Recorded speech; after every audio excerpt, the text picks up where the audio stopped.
श्री रामकृष्ण लीला प्रसंग स्वामी शारदानंद जी द्वारा लिखित पाठ संख्या 213 गुरु भाव तथा विभिन्न साधु संप्रदाय। श्री रामकृष्ण देव के समीप सभी संप्रदायों के साधु साधकों के आगमन का कारण। फूल खिलने पर भंवरा स्वयं आ जाता है। आध्यात्मिक जगत का यही नियम है। श्री रामकृष्ण देव बारंबार यह हमसे कह गए हैं। सर्वत्र ही यह देखने में आता है कि अवतार पुरुषों के जीवन में ज्यों ही सिद्धि प्राप्त या आध्यात्मिक जगत की सत्य उपलब्धि होती है, तत्काल ही उससे जानने या सीखने के निमित्त उपरोक्त नियमानुसार धर्म पिपासु लोग उनकी ओर आकृष्ट हो जाते हैं। श्री रामकृष्ण देव के समीप एक ही संप्रदाय के साधक वर्ग उपस्थित नहीं होते थे, वरन सभी संप्रदाय के साधक बहु संख्या में आते थे। और इसका कारण यह था कि उन सभी मार्गों से अग्रसर होकर उन्होंने उन ईश्वरीय मतों की सम्यक उपलब्धि की थी तथा उन समस्त मार्गों का वृत्तांत वे विशेष रूप से बतलाने में समर्थ थे। किंतु साधकों में से सभी लोग अपने अपने मतानुसार सिद्ध हुए हों अथवा श्री रामकृष्ण देव युगावतार हैं, इस बात की धारणा कर पाए हों, सो बात नहीं। उनमें जो विशिष्ट व्यक्ति थे, केवल उनके लिए ही यह समझना संभव हुआ था। किंतु श्री रामकृष्ण देव के दिव्य संग के प्रभाव से वे सभी अपने अपने मार्ग में अधिकाधिक अग्रसर हुए थे तथा उस मार्ग में अग्रसर होने से समय आने पर उन्हें अवश्य ही ईश्वर की प्राप्ति होगी। इस बात को भी वे निश्चित रूप से उन्होंने हृदयंगम कर लिया था।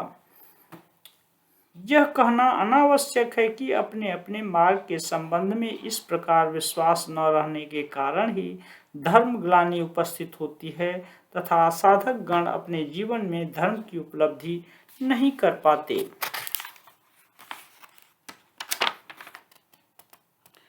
यह बात सत्य नहीं है कि दक्षिणेश्वर में समागत साधुओं के संग लाभ से ही श्री रामकृष्ण देव के अंदर धार्मिक प्रवृत्ति का जागरण हुआ था। आजकल कुछ लोग यह कहते हैं कि श्री रामकृष्ण देव उन साधुओं के निकट ही ईश्वर साधना के उपायों से अवगत होकर स्वयं उग्र तपस्या में प्रवृत्त हुए थे तथा तपस्या की कठोरता के कारण किसी समय वे संपूर्ण पागल हो गए थे। उनका मस्तिष्क विकृत हुआ था तथा किसी प्रकार के भाव के आधिक्य से बाह्य ज्ञान विस्मृति जैसा एक शारीरिक रोग भी उनके शरीर में सदा के लिए बन गया था। हे भगवान, ऐसे पंडित मूर्ख भी हैं। चित्त की परिपूर्ण एकाग्रता की सहायता से समाधि भूमि में अधिरूढ़ होते ही साधारण बाह्य ज्ञान का लोप हो जाता है। भारतवर्ष के ऋषिवर्ग वेद पुराण तंत्र आदि के द्वारा युग युग में इस बात को हमें समझा चुके हैं तथा अपने जीवन में भी दिखा गए हैं। और समाधि शास्त्र की पूर्ण व्याख्या, जो कि पृथ्वी के किसी देश अथवा किसी भी जाति में विद्यमान नहीं है, वे हमारे लिए छोड़ गए हैं। संसार में अब तक अवतार रूप से समस्त देशों के मानव हृदय में जितने महापुरुषों को श्रद्धा मिल रही है, वे भी अपने अपने जीवन में स्वयं प्रत्यक्ष कर बारंबार हमको यह समझा गए हैं कि आध्यात्मिक उन्नति के साथ ही साथ इस प्रकार बाह्य ज्ञान का लोप हो जाना अवश्यंभावी है। फिर भी यदि हम उपरोक्त बातों को कहते या सुनते रहें तो हमारी दशा क्या होगी? पाठक, यदि आप उचित समझें तो उन अंतःसार शून्य बातों को श्रद्धा पूर्वक सुनते रहें। आपका तथा जो इन बातों को कहते हैं उनका कल्याण हो। किंतु कृपया हमें उस अद्भुत दिव्य पागल के चरणों में पड़े रहने की स्वतंत्रता प्रदान करना, यही हमारे आपसे हमारा आंतरिक अनुरोध एवं याचना है। परंतु आप जो कुछ भी निर्णय करें उससे पहले और एक बार भली भांति यह विचार कर लें कि प्राचीन उपनिषदकारों ने जैसा कहा है, कहीं वह स्थिति आपकी न हो जाए। अविद्याया मंतरे वर्तमाना स्वयं धीरा पंडितं मन्यमाना दंद्रम्यमाणा परियन्ति मूढ़ा अंधे नैव नियमाना यथांधा। अर्थात अविद्या के भीतर रहने वाले, अपने आप बड़े बुद्धिमान बने हुए और अपने को पंडित मानने वाले मूढ़ पुरुष अंधे से ही ले जाए जाते हुए अंधे के समान अनेकों कुटिल गतियों की इच्छा करते हुए भटकते रहते हैं। श्री राम कृष्ण देव की भाव समाधियों को रोग विशेष कहना आजकल कोई नई बात नहीं है। उनके विद्यमान रहते पाश्चात्य प्रणाली के शिक्षित अनेक व्यक्ति इस बात को कहा करते थे। तदनंतर जितने ही दिन बीतने लगे, उस दिव्य पागल की भविष्यवाणी के रूप में उच्चरित पागलपन की बातें ज्यों ज्यों सफल होने लगीं एवं उनके अदृष्टपूर्व भावों को संसार के सामान्य लोग जितने आग्रह के साथ ग्रहण करने लगे, उतना ही उस बात का बल घटता गया। चंद्रमा को लक्ष्य कर धूल फेंकने का जो परिणाम होता है, वही हुआ तथा लोग उन भ्रांत उक्तियों का सम्यक परिचय प्राप्त कर श्री राम कृष्ण देव की बात को ही सत्य जानकर शांत बने रहे। इस समय भी ऐसा ही होगा, क्योंकि अग्नि की भांति सत्य कभी कपड़े से ढका नहीं जा सकता। अतः उस विषय को समझाने के लिए किसी प्रकार प्रयास करने की हमें कोई आवश्यकता नहीं। श्री राम कृष्ण देव इस संबंध में स्वयं जो दो चार बातें कहा करते थे, केवल उन्हीं का हम उल्लेख करना चाहते हैं। श्री राम कृष्ण देव के लिए समाधि में बाह्य ज्ञान का लोप होना रोग नहीं था। प्रमाण श्री राम कृष्ण देव का शिवनाथ संवाद।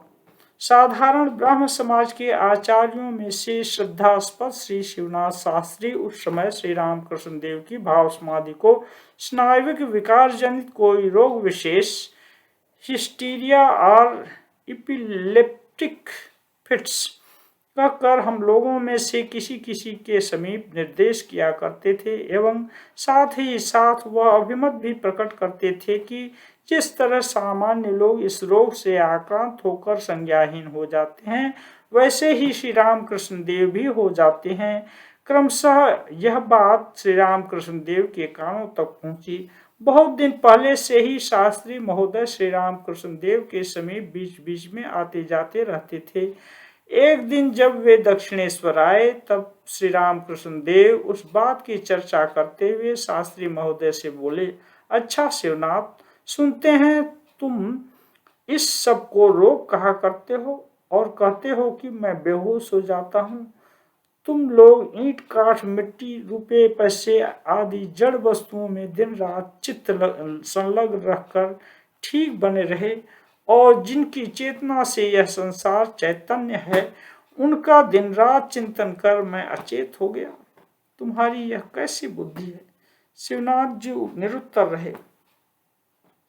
साधना काल में श्री राम कृष्ण देव के उन्मत्तवत आचरण का कारण श्री राम कृष्ण देव हमारे समीप दिव्योन्माद, ज्ञानोन्माद आदि शब्दों का प्राय नित्य ही प्रयोग किया करते थे तथा मुक्त कंठ से सबसे कहा करते थे कि उनके जीवन में 12 वर्ष तक ईश्वर अनुराग की एक प्रबल आंधी चलती रही।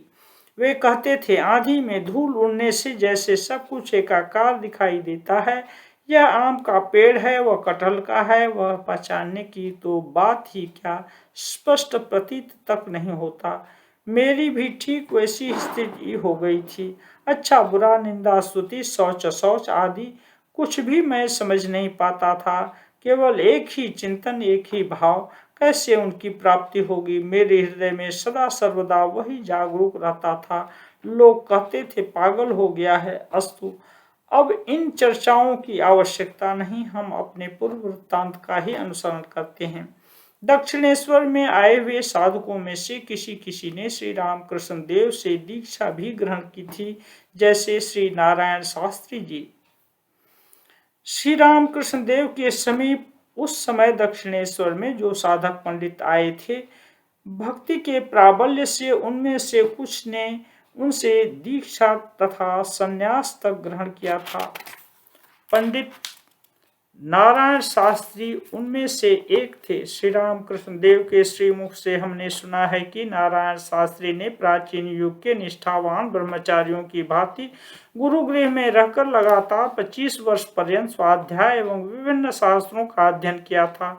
हमने सुना है कि षट दर्शनों पर आधिपत्य प्राप्त करने की प्रबल आकांक्षा उनके हृदय में सदैव विद्यमान थी। उत्तर पश्चिमांचल के वाराणसी आदि अनेक स्थानों में विभिन्न गुरुओं के यहाँ रहकर उन्होंने 5 दर्शनों का संपूर्ण रूप से आयत्त कर लिया था। किंतु बंगदेश में नवद्वीप के सुप्रसिद्ध नैयायिकों के अनुगत्य में न्याय दर्शन का अध्ययन किए बिना दर्शन में पूर्णाधिपत्य प्राप्त कर नैयायिक बनना असंभव है। जानकर दक्षिणेश्वर में श्री रामकृष्ण देव के समीप उपस्थित होने के लगभग 8 वर्ष पूर्व उनका बंगाल में आगमन हुआ था तथा 7 वर्ष तक नवद्वीप में रहकर उन्होंने न्याय दर्शन का अध्ययन समाप्त किया था। तदनंतर वे अपने देश को लौटने वाले थे। फिर कभी बंगदेश में आना होगा या नहीं, यह सोचकर ही संभवतः कलकत्ता तथा उसके समीपवर्ती दक्षिणेश्वर दर्शन के लिए वहां वे आए थे और इस प्रकार उनकी श्री रामकृष्ण देव से भेंट हुई थी।